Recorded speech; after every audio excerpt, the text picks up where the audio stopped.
વિદ્યાર્થી મિત્રો, મારું નામ ચિંતન જોશી, ધોરણ 10 વિષય વિજ્ઞાન. આજના લેક્ચર નંબર 7 માં આપનું સ્વાગત કરું છું. વિદ્યાર્થી મિત્રો, આપણે પાઠ 14 ઉર્જાના સ્ત્રોતોમાં વિવિધ પ્રકારની ઉર્જા વિશે વાત કરી રહ્યા હતા, જેમાં આપણે કેટલીક પરંપરાગત ઉર્જા સ્ત્રોત છે એનો વાત કરી, જેવી કે પવન ઉર્જા છે, બળતણ ઉર્જા છે, પછી અશ્મિભૂત બળતણ, જૈવ ભાર વગેરે પ્રકારની ઉર્જાઓ વિશે વાત કરે. એટલે આપણે આ દરેક ઉર્જાનો ઉપયોગ છે એ કરીએ છીએ. છતાં પણ આપણને એવું થાય છે કે આપણને જે ઉર્જા મળે છે અથવા તો આપણે જે ઉર્જા વાપરીએ છીએ એ ઓછી છે. વધારે ને વધારે ઉર્જાની આપણને દિવસે ને દિવસે જરૂરિયાત છે એ ઊભી થઈ છે. એટલે આપણે એવું વિચારીએ છીએ કે આપણે એક નવા ઉર્જાના સ્ત્રોત તરફ છે એ ધ્યાન છે દોરેલે છે. જે ઉર્જાના આપણે બિન પરંપરાગત સ્ત્રોતો છે જેમાંથી ઉર્જા છે મળે છે એની તરફ આપણે નજર છે એ દોડાવી પડે છે. આપણી જે ઉર્જાની જરૂરિયાત છે એને પહોંચી વળવા માટે આપણે એવી વૈકલ્પિક ઉર્જાની તરફ છે એ જવું પડે. એટલે વિદ્યાર્થી મિત્રો, તો આપણને એવો પ્રશ્ન થાય કે આપણે શા માટે આપણે આવા વૈકલ્પિક ઉર્જા છે એની તરફ છે નજર નાખવી પડે, અથવા તો બિન પરંપરાગત ઉર્જા સ્ત્રોત છે એને વાપરવાની જરૂરિયાત છે ઊભી થઈ. શું કામ છે આપણે એની તરફ છે ધ્યાન છે દેવું પડે? તો આપણે એવું કહી શકીએ કે આપણી જે હાલની ઉર્જાની જરૂરિયાત છે એમાં મુખ્યત્વે આપણે અશ્મિ બળતણ, પેટ્રોલિયમ પેદાશો કે જે જૈવ ભાર છે એનો બળતણ તરીકે ઉપયોગ છે કરીએ છીએ. હવે એ જે ઉર્જાના સ્ત્રોતોની વાત આપણે કરીએ, એ ઉર્જા સ્ત્રોતો કેવા છે? તો કે પુનઃ અપ્રાપ્ય ઉર્જાના સ્ત્રોતો છે. અશ્મિ બળતણની વાત કરીએ કે પેટ્રોલિયમ પેદાશોની વાત કરીએ તો એ આજ દરે અત્યારે જે દરે આપણે ઉર્જાના સ્ત્રોતનો ઉપયોગ કરીએ છીએ તો બને કે આવનારા સમયમાં નજીકના ભવિષ્યમાં એક ખૂટી જવાની શક્યતા છે રહેલી છે. અને વળી અશ્મિ બળતણ કે પેટ્રોલિયમ પેદાશો છે એને બનતા પણ લાખો કરોડો વર્ષો છે લાગે છે. લાખો વર્ષોની પ્રક્રિયાને અંતે આપણને અશ્મિભૂત બળતણ છે પ્રાપ્ત થાય છે. એટલે એના દ્વારા જે ઉર્જાની જરૂરિયાત છે એ ઉર્જાની જરૂરિયાત કે માંગ એ આપણી ઉર્જાની જેટલી માંગ છે કે જરૂરિયાત છે એ સંતોષી શકાતી નથી. માટે આપણે છે શું કરવું પડે કે જે બિન પરંપરાગત ઉર્જાના સ્ત્રોતો છે કે અથવા તો વૈકલ્પિક ઉર્જા સ્ત્રોત છે એની તરફ ધ્યાન છે દોરવું પડે. અશ્મિભૂત બળતણો કે પરંપરાગત ઉર્જાના સ્ત્રોતો છે એ એટલા ઓછા છે કે મર્યાદિત પ્રમાણમાં છે, જે આપણી ઉર્જાની જરૂરિયાતને સંતોષી શકે એમ છે નહીં. માટે આપણે જે ઉર્જાના વૈકલ્પિક સ્ત્રોતો છે કે બિન પરંપરાગત ઉર્જા સ્ત્રોતો છે એના તરફ ધ્યાન છે એ દોરવું પડે. હવે તો વાત કરીએ કે આપણને વધુ ઉર્જાની જરૂર છે એ શું કામ છે? આપણે શું કામ એવી વધારે ઉર્જા કે બિન પરંપરાગત ઉર્જા છે એ જોઈ પડે? તો ઔદ્યોગિકરણ આપણે કહીએ છીએ વિદ્યાર્થી મિત્રો, ઔદ્યોગિકરણ થયું, નવા નવા યંત્રો છે આવ્યા, માનવ જીવન છે એ વધારે સરળ છે એ બન્યું, તકનીકી ટેકનોલોજીનો વિકાસ દિવસે દિવસે થતો ગયો. એટલે ટેકનિકલ વિકાસ કે ઔદ્યોગિક જરૂરિયાતો છે યંત્ર સાથે માણસોની કામગીરી છે એ શરૂ થાય. એટલે એ બધી જરૂરિયાતને પહોંચી વળવા માટે આપણે દિવસે ને દિવસે વધારે ને વધારે ઉર્જાની જરૂરિયાત છે. એટલે યંત્ર ચલાવવા માટે જે ટેકનિકલ સુધારા, તકનીકી સુધારા વધારે આપણા જીવનમાં આવ્યા છે, જેના કારણે આપણું જીવન છે એ દિવસે ને દિવસે આપણે વધારે સરળ છે એ બનાવતા જઈએ છીએ. તો એના માટે આપણે સુધારા છે કરીએ છીએ. તો એ સુધારાને પહોંચી વળવા માટે આપણે વધુ પ્રમાણમાં ઉર્જાની જરૂર છે એ પડે છે. તો એ વધુ પ્રમાણમાં ઉર્જા છે એ ક્યાંથી મેળવે? તો એ માટે ટેકનોલોજીના ઉપયોગ દ્વારા માણસોએ છે એ કેટલીક બિન પરંપરાગત ઉર્જા સ્ત્રોત છે એની તરફ નજર છે એ નાખી અને એનો છે એ બળતણ તરીકે કે કઈક રીતે ઉપયોગ છે એ કરી. આપણે સૌ પ્રથમ બિન પરંપરાગત ઉર્જા સ્ત્રોત કે વૈકલ્પિક સ્ત્રોતની વાત કરીએ તો આપણે સૂર્ય વિશે છે એ જાણીએ. સૌર ઉર્જાની વાત છે કરવામાં આવે છે, જેનો ઉપયોગ આપણે વૈકલ્પિક ઉર્જાના સ્ત્રોત તરીકે છે કરીએ છીએ. ઉદાહરણ તરીકે સમજાય મિત્રો, તો આપણે બળતણ તરીકે જે અશ્મિભૂત બળતણો લાકડાનો ઉપયોગ કરીએ છીએ. ખોરાક રાંધવા માટે છે આપણે મોટા ભાગે ઉષ્મા મેળવવા માટે કે વસ્તુને ગરમ કરવા માટે આ બધી જે પરંપરાગત ઉર્જા સ્ત્રોત છે અશ્મિ બળતણ, લાકડું, જૈવ ભાર એનો ઉપયોગ છે કરીએ છીએ. તો એની વૈકલ્પિક વ્યવસ્થાના ભાગરૂપે આપણે બિન પરંપરાગત ઉર્જા સ્ત્રોત છે જેને આપણે સૌર ઉર્જા કહીએ છીએ એના ઉપયોગ કરતા છે શીખ્યા. સોલાર હીટર, સૌર કુકર, સોલાર પેનલ છે એ આવી અસ્તિત્વમાં આવી, એમાં વિકાસ છે કર્યો અને એનો ઉપયોગ સૌર ઉર્જાનો ઉપયોગ છે આપણે ઉષ્મા મેળવવા માટે, ખોરાક રાંધવા માટે છે એ કરીએ છીએ. એટલે જોઈએ આજનો આપણો પહેલો સવાલ જ છે કે બિન પરંપરાગત ઉર્જા સ્ત્રોત તરીકે સૂર્યને છે સમજાવવાનું છે કે સૂર્ય આપણને બિન પરંપરાગત ઉર્જાના સ્ત્રોત રૂપે કઈ રીતે ઉપયોગી છે એ થાય છે. જોઈએ લખીએ જવાબ 5 અબજ વર્ષોથી 5 અબજ વર્ષોથી હાલના દરે પ્રચંડ ઉર્જા, હાલના દરે પ્રચંડ ઉર્જા સૂર્યમાંથી ઉત્સર્જિત થાય છે. સૂર્યમાંથી ઉત્સર્જિત થાય છે અને હજુ બીજા 5 અબજ વર્ષ સુધી, હજુ બીજા 5 અબજ વર્ષ સુધી, હજુ બીજા 5 અબજ વર્ષ સુધી, હજુ બીજા 5 અબજ વર્ષ સુધી સૂર્યમાંથી આ જ દરે ઉર્જા ઉત્સર્જિત થતી રહેશે. શું કીધું વિદ્યાર્થી મિત્રો કે ઘણા વર્ષોથી 5 અબજ વર્ષોથી સૂર્યમાંથી પ્રચંડ દરે એટલે કે પુષ્કળ પ્રમાણમાં ઉર્જાનું ઉત્સર્જન થાય છે, સૌર ઉર્જા આપણને પ્રાપ્ત થાય છે અને સૂર્ય પાસે એટલી ક્ષમતા છે કે હજુ બીજા 5 વર્ષ સુધી એ આટલા જ દરથી છે એ ઉર્જા ઉત્પન્ન છે કે ઉત્સર્જિત છે એ કરી શકે છે. આપણે ફક્ત એ સૌર ઉર્જાનો ઉપયોગ છે એ આપણા ફાયદા માટે છે એ કરવાનો છે. એટલે આપણે બિન પરંપરાગત ઉર્જા સ્ત્રોત તરીકે સૌર ઉર્જાનો, સૂર્યમાંની ઉર્જાનો ઉપયોગ છે કરવાનો છે. આપણે સૌને વિદ્યાર્થી મિત્રો ખ્યાલ છે કે સૂર્યને આપણે ઉર્જાનો અખૂટ સ્ત્રોત છે કીધો છે, ખૂટે નહીં એવો સ્ત્રોત છે કીધેલો છે, જેમાંથી સતત એક ધારા રીતે પ્રચંડ ખૂબ પ્રમાણમાં, ખૂબ વિશાળ પ્રમાણમાં, મોટા પ્રમાણમાં ઉર્જા છે એ ઉત્સર્જિત થાય છે. લગભગ 5 અબજ વર્ષોથી છે એમાંથી ઉર્જા ઉત્સર્જિત થતી રહી છે. હજી બીજા આવનારા 5 થી 10 અબજ વર્ષ સુધી એમાંથી ઉર્જા છે ઉત્સર્જિત થતી રહી છે. હવે થાય છે શું કે સૂર્યમાંથી ઉત્સર્જિત ઉર્જા, સૂર્યમાંથી ઉત્સર્જિત ઉર્જાનો ખૂબ થોડો ભાગ, ખૂબ થોડો ભાગ પૃથ્વીના વાતાવરણ, પૃથ્વીના વાતાવરણમાં, ખૂબ થોડો ભાગ પૃથ્વીના વાતાવરણમાં બહારના સ્તર સુધી, બહારના સ્તર સુધી પહોંચે છે, પહોંચે છે. પૃથ્વીના વાતાવરણમાંથી પસાર થાય ત્યારે, પૃથ્વીના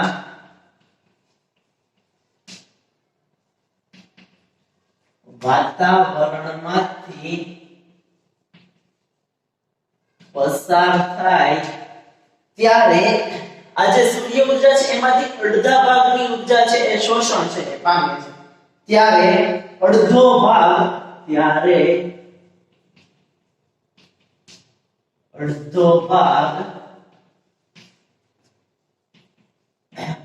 શોષણ પામે છે, શોષણ પામે છે અને બાકીનો ભાગ પૃથ્વીની સપાટી પર પહોંચે છે, અને બાકીનો ભાગ પૃથ્વીની સપાટી પર પહોંચે છે એટલે કે વિદ્યાર્થી મિત્રો શું થાય છે કે જ્યારે સૂર્યના કિરણો કે સૂર્ય ઊર્જા એમાંથી ઉત્સર્જિત થતી જે સૂર્ય ઊર્જાના કિરણો છે સૌર ઊર્જા એનો ખૂબ થોડો ભાગ છે પૃથ્વીના જે વાતાવરણ છે એની બહારના સ્તર સુધી છે એ પહોંચે છે જ્યારે મોટો ભાગ છે એ વાતાવરણમાંથી પૃથ્વીની અંદર દાખલ થાય છે જ્યારે એ સૂર્ય ઊર્જા ઉત્સર્જિત ઊર્જા પૃથ્વીના વાતાવરણમાંથી પસાર થાય ત્યારે એ ઊર્જાનો અડધો ભાગ વાતાવરણમાં શોષાય જાય છે એના સૌર કિરણોનું શોષણ છે થઈ જાય છે શોષણ પામે છે અને બાકીનો અડધો ભાગ છે પૃથ્વીની સપાટી ઉપર છે પહોંચે છે એ પણ એટલો બધો વધારે છે કે એમાંથી આપણે સૌર ઊર્જાનો ઉપયોગ છે એ વિવિધ રીતે છે એ કરી શકીએ છીએ આગળ જોઈએ તો આપણા મોટા ભાગની ઊર્જા સ્ત્રોતના મૂળમાં આપણા મોટા ભાગના ઊર્જા સ્ત્રોતના મૂળમાં સૌર ઊર્જા જો રહેલી છે સૌર ઊર્જા રહેલી છે એટલે આપણે જે કંઈ પણ ઊર્જા સ્ત્રોતનો ઉપયોગ કરીએ છીએ એના પાયામાં મૂળમાં છે મોટા ભાગે આપણને કંઈક ને કંઈક જગ્યાએ છે એ પ્રત્યક્ષ કે પરોક્ષ રીતે સૌર ઊર્જા છે જોવા મળે છે આપણે એને કેવું ઊર્જાનો અખૂટ સ્ત્રોત છે એ કીધો છે એટલે કહીએ કે ભાઈ સૌર ઊર્જા અખૂટ સ્ત્રોત છે હવે એનાથી આપણે કેટલાક સાધનો છે વિકસાવ્યા છે આપણે જોઈએ કે તે સૌર કુકર પછી સોલાર વોટર હીટર પાણી ગરમ થઈને આવે solar water heater solar pen solar cell pen solar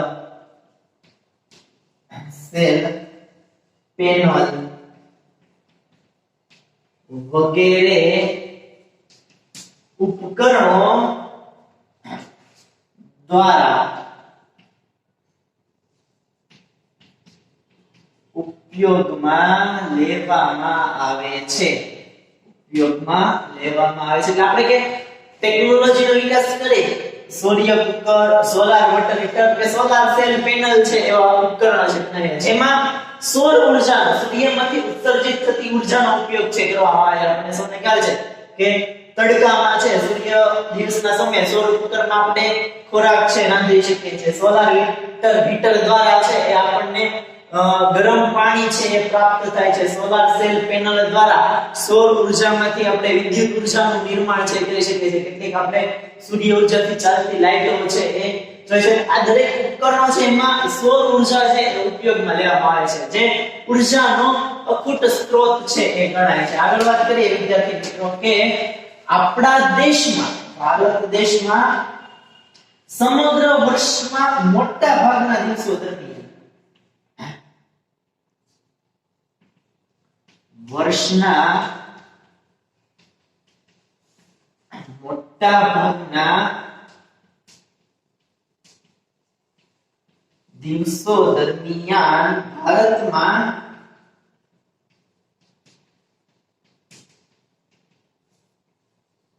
ભારતમાં સૌર ઉર્જા પ્રાપ્ય છે એક વર્ષ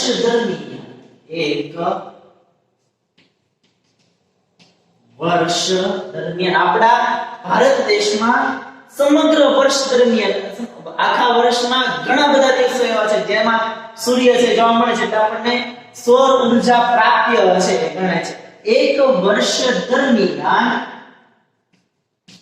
ભારતમાં છે લગભગ greater than 5000 trillion kilowatt hour 5000 trillion kilowatt hour કરતા પણ વધારે એક વર્ષમાં 5000 ટ્રિલિયન કિલોવોટ અવર કરતા પણ વધારે જેટલી ઉર્જા મેળવે છે સૌર ઉર્જા મેળવે છે એટલે આપણા ભારતમાં એક વર્ષ દરમિયાન 5000 ટ્રિલિયન કિલોવોટ કરતા પણ વધારે ઉર્જા છે સૌર ઉર્જા છે મેળવવામાં આવે છે એટલે પુષ્કળ પ્રમાણમાં ઉર્જાનો ઉપયોગ છે આપણે સૌર ઉર્જાનો ઉપયોગ છે એ કરી શકીએ છીએ એટલે કે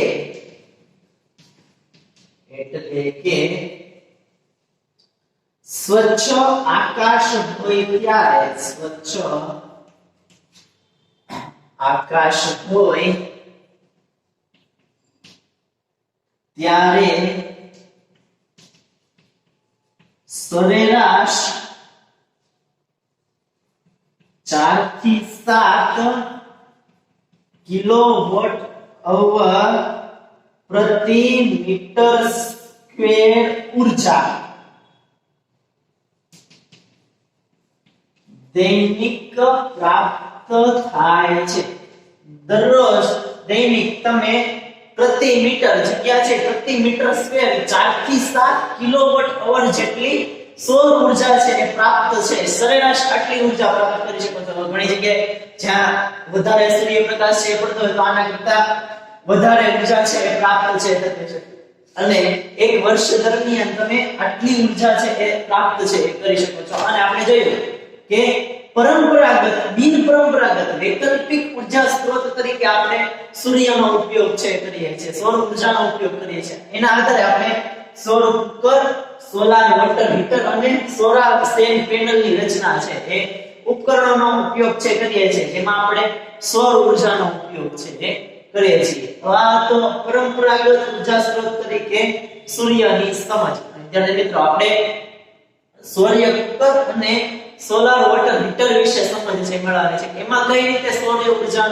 સૂર્ય ઉર્જાનો ઉપયોગ છે એ થાય છે વિદ્યાર્થી મિત્રો પછીનો પ્રશ્ન છે આપણો સૌર કુકર સૂર્ય કુકરની સંરચના અને કાર્ય પદ્ધતિ છે એ સમજાવો કે સૂર્ય કુકર કેવી રચના ધરાવે છે અને એમાં કેવી કાર્ય પદ્ધતિ છે જવાબ મળે છે સમજાવવાનું છે તમને અહીંયા સૂર્ય કુકરની આકૃતિ છે એ બતાવેલી છે ઉપર ડાકણમાં છે જે આવી સૂર્ય કુકરની પેટી સૌર પેટી આપણને છે જોવા મળે છે હવે એની રચના કેવી છે અને એની કાર્ય પદ્ધતિ કેવી છે આપણે સમજવાનું છે તો જોતા જઈએ પહેલા વાત કરીએ એની સંરચનાથી કે ભાઈ કેવા પ્રકારની સંરચના છે એ ધરાવે છે તો જોઈએ સંરચના કે કેવા પ્રકારની સંરચના ધરાવે છે આકૃતિમાં તમે જોઈ શકો છો કે સૂર્ય પેટી છે સૂર્ય કુકર સૌર કુકર એ આપણે જોઈએ છે કે કોઈ અવાહક પદાર્થ લાકડું કે ધાતુની બનેલી પેટી છે જોવા મળે છે એટલે આપણે લખી શકીએ સંરચનામાં કે તે અવાહક ધાતુની કે લાકડાની પેટી જેવી રચના ધરાવે છે તે અવાહક ધાતુની કે લાકડાની પેટી જેવી સંરચના ધરાવે છે સમજો વિદ્યાર્થી મિત્રો કે સૂર્ય કુકર જે છે સૌર કુકર એ આખી જે પેટી છે એ અવાહક લાકડાની કે ધાતુની પેટી છે એ હોય છે આ જે પેટી આપણને બતાવે છે બાહ્ય ભાગ એનો ભાગ છે અવાહક લાકડાનો કે ધાતુની બનેલી પેટી જેવી છે જોવા મળે છે એની અંદરની સપાટી જે છે એ કાળા રંગથી રંગવામાં આવે છે આ જે પેટીની અંદરની સપાટી છે અંદરની સપાટી કાળા રંગની સપાટી છે હોય છે કાળા રંગથી રંગવામાં આવે છે એટલે આગળ વાત કહીએ કે તેની અંદરની સપાટી કાળા રંગથી રંગવામાં આવે છે અને કાળો રંગ છે એ કરેલો છે શું કામ કાળો રંગ છે એ કરીએ છીએ કાળા રંગની પેટી છે બનાવવામાં છે કારણ તો વિદ્યાર્થી મિત્રો કાળો રંગ છે ને એ ઉષ્માનું શોષણ છે વધારે કરે છે સૂર્યપ્રકાશ જે છે એમાંથી જે સૌર ઉર્જા આવે છે એનું શોષણ છે એ વધારે પડતું કરવામાં મદદરૂપ છે થાય છે માટે આપણે સૌર્ય કુકર છે કે જે સૌર પેટી છે એની અંદરની સપાટી છે આપણે કાળા રંગની છે એ રાખીએ છીએ પછી આગળ વાત કરીએ કે પેટી પર કાચની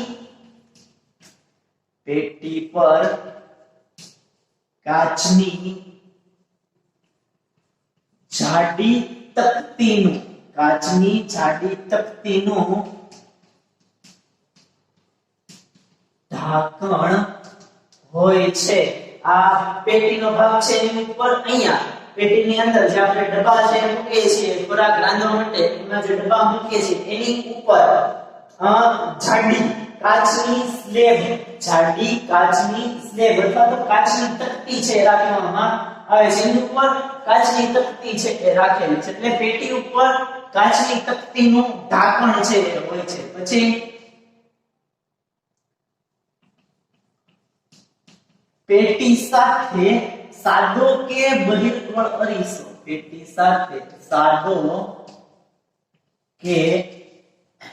બહિર્ગોળ અરીસો ગોઠવવામાં આવે છે. ઉપર જોઈએ કે એની પેટીની ઉપર જે ઢાંકણું છે એ ઢાંકણામાં સાદો અરીસો કે બહિર્ગોળ અરીસો છે ગોઠવવામાં આવે છે.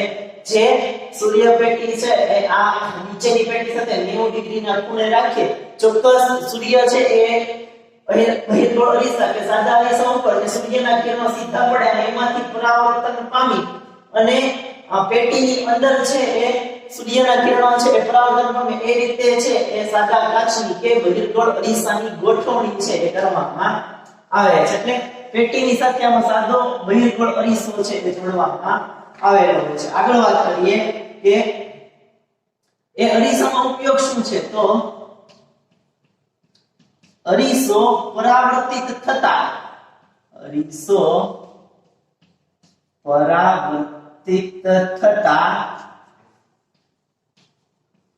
સૂર્યના કિરણોને કેન્દ્રિત કરવા માટે ઉપયોગી છે. સૂર્યના કિરણોને કેન્દ્રિત કરવા માટે ઉપયોગી છે. તો આવી રચના છે સંરચના આપણને સૂર્ય પેટી કે સૌર કુકરની જોવા મળે છે. સૌર કુકરમાં અવાહક લાકડાની કે ધાતુની પેટી છે. પેટીની અંદરની સપાટી કાળા રંગની બનાવે છે. એની ઉપર કાચની જાડી તકતી છે ઢાંકણ સ્વરૂપે રાખવામાં આવે છે અને સાથે ઢાંકણામાં સાદો કે બહિર્ગોળ અરીસો છે એ લગાડેલો છે. જે શું કરે સૂર્યના કિરણોને પરાવર્તિત થતા હોય છે. જે સૂર્યના કિરણો એને પેટીમાં કેન્દ્રિત કરવા માટે ઉપયોગી છે એ બને છે. આવી સંરચના છે જોવા મળે છે. હવે જોઈએ કે એની કાર્ય પદ્ધતિ શું છે.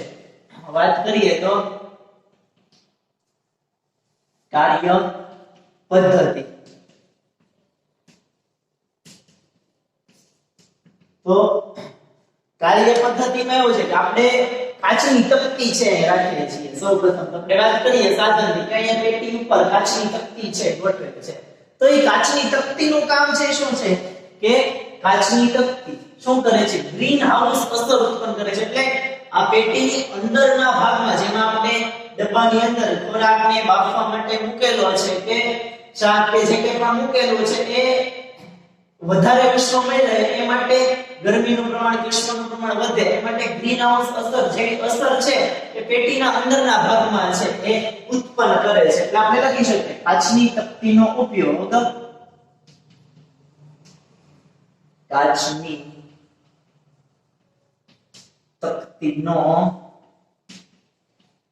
ઉપયોગ ગ્રીન હાઉસ અસર ઉત્પન્ન કરવા માટે થાય છે.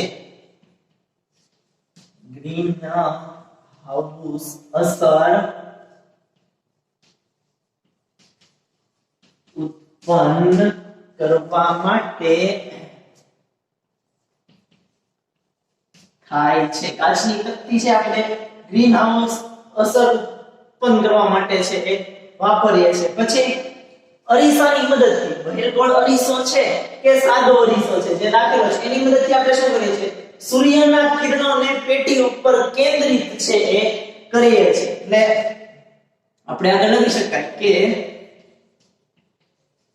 અરીસાની મદદથી મદદથી સૂર્ય કિરણો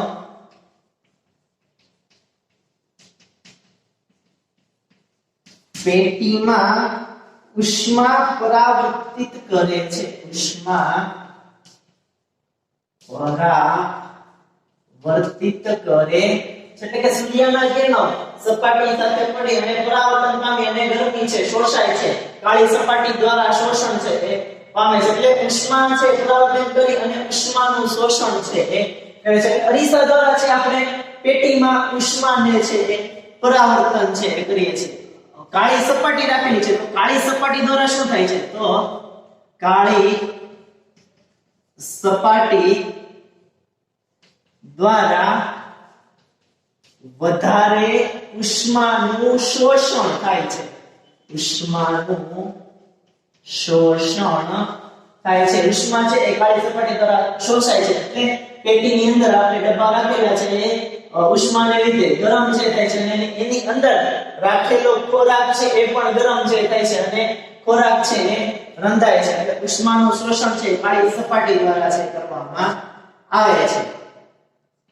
કાર્ય શું થાય છે કે આપણે પ્રકાશ ઉર્જાનું કે સૌર ઉર્જાનું ઉષ્મા ઉર્જામાં રૂપાંતર છે એ થાય છે. આપણે લખી શકીએ કે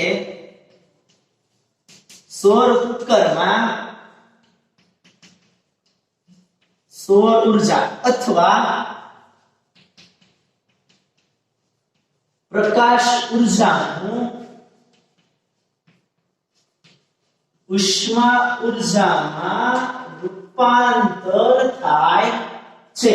આવું રૂપાંતર છે આપણને જોવા મળે છે. સૌર કુકરમાં સૌર ઉર્જા કે પ્રકાશ ઉર્જાનું ઉષ્મા ઉર્જામાં રૂપાંતર થાય છે. આગળ વાત કરીએ તો લાક્ષણિક સૌર કુકરની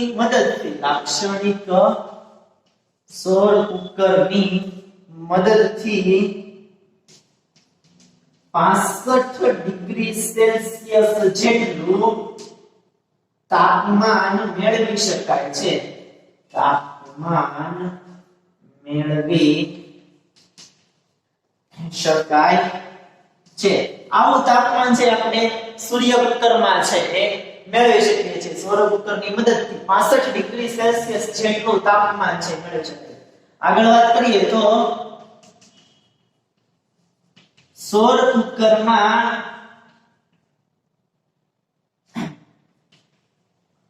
સૌર ઉર્જાની મદદથી વિવિધ ખોરાક ને ડબ્બામાં ભરી રાંધવામાં આવે